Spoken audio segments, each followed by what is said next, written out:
नमस्कार, जय श्री राम सभी भाइयों को। स्वागत है आपका फिर से एक ब्रह्मचर्य की वीडियो में। इतने दिन से वीडियो नहीं आ रही थी, लेकिन आज से कंटिन्यू फिर से वीडियो कर रहा हूँ। लेकिन इस बीच मैंने ढेर सारे युवा भाइयों के सवाल लिए, उनके मन के विचार जाने, उनकी मन की स्थिति जानी, उनके दिनचर्या को जाना। तो यही निकल के आया कि वो ब्रह्मचर्य का पालन करना चाह रहे हैं। बार बार काम वासना उनको घेर रही है, बार बार स्त्री आकर्षण हो रहा है और वो ब्रह्मचर्य तोड़ दे रहे हैं, फिर से काम वासना में फंसते चले जा रहे हैं। अभी उनके ऊपर बहुत ज़्यादा प्रेशर भी बन रहा है कि पढ़ाई भी करनी है, एग्ज़ाम में भी टॉप करना है, अच्छे मार्क्स भी लाने हैं, जॉब में भी सिलेक्शन लेना है। लेकिन बात आ रही है फोकस की, बात आ रही है मन को कंट्रोल करने की, तो बिल्कुल नहीं हो पा रहा है। 5 नियम आज आपको ऐसे सिखाने वाला हूँ और इस वीडियो के माध्यम से आपको वो संदेश दे रहा हूँ, आप अपने मन को बहुत ज़्यादा स्ट्रॉन्ग बना लेंगे और ब्रह्मचर्य आपका बिल्कुल भी नहीं टूटेगा। तो चलिए वीडियो को स्टार्ट करते हैं।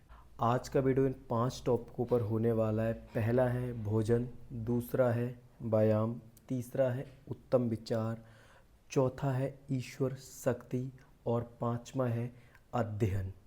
अगर सच में आपको ब्रह्मचर्य करना है तो मैं एक बार और आपसे कहना चाहूँगा कि आप पूर्णतः तत्पर रहें, अपना 100% दें, बहानेबाजी बिल्कुल भी ना करें। नहीं तो आधे सफ़र में ही आप छूट जाएंगे और ब्रह्मचर्य टूट जाएगा। जब तक आप फुल डेडिकेशन, फुल फोकस के साथ पूर्णतः ईमानदारी से ब्रह्म मार्ग पर नहीं चलेंगे, आपको निराशा ही हाथ लगेगी। सबसे पहली बात आती है ब्रह्मचर्य में भोजन की। जो हम भोजन कर रहे हैं पूरे दिन में, कैसा खाना खा रहे हैं, शुद्ध सात्विक शाकाहार खाना खाना है, क्योंकि जैसा हम अन्न खाएंगे वैसा हमारा मन बनेगा। तो हमेशा ये कोशिश कीजिए साफ़ सुथरा शुद्ध शाकाहारी भोजन खाइए। मार्केट में आप घूम रहे हैं, तला भुना फास्ट फूड की तरफ मत जाइए। ये जंक फूड आपके इम्यूनिटी सिस्टम को वीक करते हैं, पाचन तंत्र को कमज़ोर करते हैं, जिसकी वजह से पेट सही से साफ नहीं होता है और आपको श्वसन दोष होता है। ब्रह्मचर्य में सबसे महत्वपूर्ण चीज़ आती है नंबर सेकंड, व्यायाम। आपको सुबह उठकर सिर्फ अपनी बॉडी के लिए 40 से 45 मिनट देने हैं। उसमें आपको 5 से 10 मिनट ध्यान के लिए और 30-35 मिनट भी आप योगा एक्सरसाइज करते रहेंगे, बहुत सफिशिएंट है। लेकिन आपको कंसिस्टेंसी के साथ यही रूटीन डेली फॉलो करना है। जब आप पसीना बहाते हैं, जब आप एक्सरसाइज करने हैं, तो आपके माइंड को ताज़ी ऑक्सीजन मिलती है, माइंड की सोचने समझने की शक्ति बढ़ती है और आपके शरीर से जब मेहनत होती है, पसीना बहाया जाता है, तो वीर्य कम बहाया जाएगा। इस चीज़ को भी आप समझने की कोशिश करें। अपने शरीर को तंदुरुस्त और ताकतवर बनाने के लिए व्यायाम बहुत ज़्यादा ज़रूरी है आज के टाइम में। नंबर 3 है उत्तम विचार। अच्छे विचार अपने मन में लेके आइए, गंदे विचार और बुरे आचरण को अपने मन से त्याग दीजिए। क्योंकि कई बार हमारे फ्रेंड सर्किल में, हमारे दोस्तों में ऐसा होता है कि उल्टी सीधी बातें, मतलब अश्लील बातें हम कान में सुन लेते हैं या फिर किसी को कहते देख लेते हैं, तब भी हमारा ब्रह्मचर्य नष्ट हो जाता है। क्योंकि जैसी बातें हम अपने मन में डालते हैं अकेले में और एकांत में, जब भी हमारा मन अकेला पड़ता है तो उन्हीं बातों के बारे में सोचता है, वैसे ही रिएक्शन देता है, उन्हीं गंदी आदतों की तरफ खिंचता हुआ चले जाता है। तो कोशिश कीजिए हमेशा अपने मन में पॉजिटिव और अच्छी बातें डालें। नंबर 4 आता है ईश्वरीय भक्ति। ब्रह्म मार्ग पर चलना मतलब ईश्वर के मार्ग पर चलना, और बिना ईश्वर के मार्ग पर चले, बिना भक्ति मार्ग पर चले आप ब्रह्मचर्य में सफल नहीं हो सकते। क्योंकि आपके मन को हर समय कुछ ना कुछ चाहिए रहता है। जब मन आपका खाली होगा, अगर आप उसको भक्ति की तरफ नहीं ले जाएंगे, ईश्वर की तरफ ध्यान नहीं लगाएंगे, तो आपका ध्यान ना चाहते हुए भी उन्हीं तमाम गंदी आदतों की तरफ जाएगा जिनको आप छोड़ना चाह रहे हैं, जिनसे आप मुंह मोड़ना चाह रहे हैं। अपनी इंद्रियों पर काबू रखें और पूरी श्रद्धा के साथ भगवान की भक्ति करें।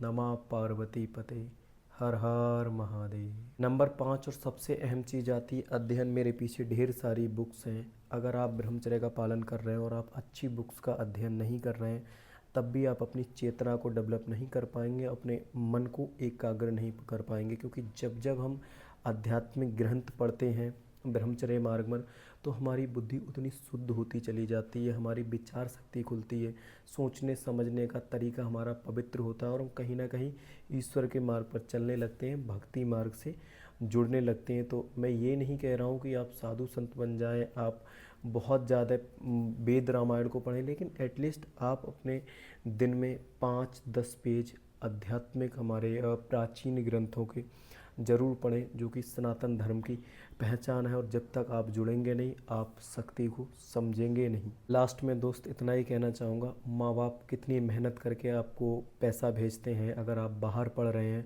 और आपके खर्चों के लिए कहाँ कहाँ से पैसा जुटाते हैं, और आप हैं कि ईमानदारी से पढ़ाई करने की बजाय, अपने सपनों के लिए काम करने की बजाय आप मास्टरबेशन की तरफ जा रहे हैं, आप अश्लील वीडियो की तरफ जा रहे हैं, आप पूरी श्रद्धा से मेहनत कर ही नहीं रहे हैं। यही कारण होता है कि कहीं ना कहीं असफलता आपके हाथ लगती है और परिवार जिस गरीबी में पहले था उसी में फिर से फंस के रह जाता है।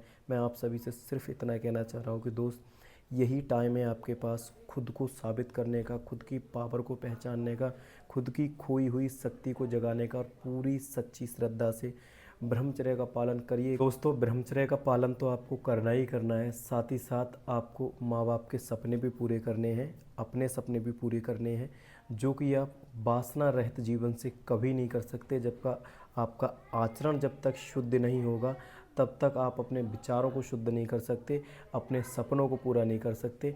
और उन सपने जो आपने और आपके परिवार दोनों लोगों ने मिलकर देखे, उनको आप हकीकत में नहीं बदल सकते।